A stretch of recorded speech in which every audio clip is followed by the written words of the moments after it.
Hello, my name is Blake Patterson, and welcome to Afro Reviews. On the latest episode of the Classic series, I will be examining Bob Fosse's Star 80. I recently had a conversation with a critic about this film and how it would never be distributed by a mainstream studio today. The critic suggested that they would turn Hugh Hefner into a saint. I suggested that they might title the project Hefner, the Pioneer of the Sexual Revolution. If an executive happens to watch this review, they should never consider this premise as an upcoming project. In reality, Hugh Hefner was a contemptible man who deceived and exploited the nude figures of numerous women for his financial gain. One motion picture courageously displays the deception and moral decadence of Hefner, yet it is not just about him. With the energy of a poet who defies tradition, Bob Fosse's last feature, Star 80, is a bleak portrait of fame, jealousy, greed, and exploitation in the porn industry. By incorporating interviews and clips of a tragedy, Fosse fearlessly presents the story of Dorothy Stratton and her husband Paul Snider. The central perspective is from Snider because he is the character who is most eager to be a figure of popularity and wealth. In his daily life, Snider acts as a pimp who charms women into sex and deals where he can possibly develop a name for himself. At a local Dairy Queen, the compassionate yet naive Dorothy Stratton becomes the subject of Snider's gaze. As their relationship grows, Snider manipulates Stratton into taking her clothes off for his photography. Naturally, Stratton is awkward about these advances, yet she submits to the wild id of the delusional Snider. Due to Snider's insistence, Stratton becomes the spotlight of the porn industry, particularly Playboy. Without expressing more details, Star 80 features intriguing performances from all. The best portrayal is from Eric Roberts as the sociopathic husband, Paul Snider.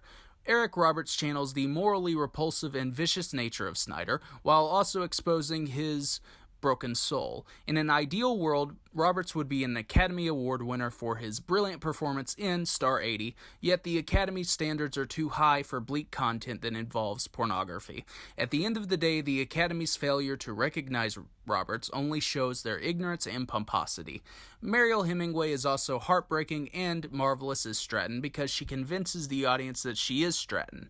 Hemingway perfects the innocence of Stratton without reducing her into a caricature. There are also small yet superb performances from Cliff Robertson as Hugh Hefner, Roger Rees as Aram Nicholas, and Carol Baker as Dorothy's mother. Furthermore, the polish and spirit of Fosse cause Star 80 to be morbid and haunting. In sequences of intensity, Fosse includes effective sound effects that are reminiscent of a Hitchcock thriller. Imagine Bernard Herrmann as a cocaine addict, and that will provide an idea of how shocking the effects are. The visual direction is stylishly artistic without diminishing the movie into a pretentious extravaganza. Dave Kerr argues differently. The film quickly degenerates into a hypocritically artsy interpretation of the standard slasher formula. Kerr's blatant ignorance of the slasher genre displays why his classification of Star 80 is objectively wrong. Star 80 only features 2 deaths, and that is not typical of a slasher film.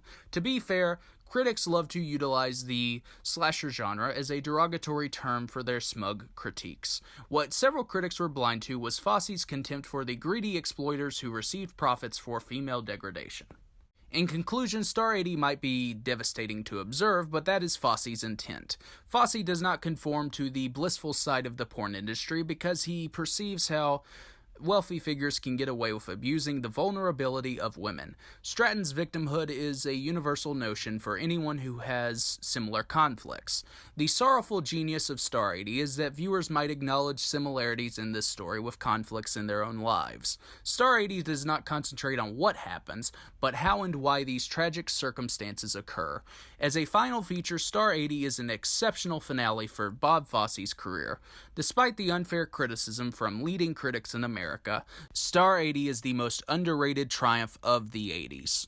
A rare mainstream accomplishment that does not conform to timidity and sensationalism. Thank you for watching this video. Have a great night.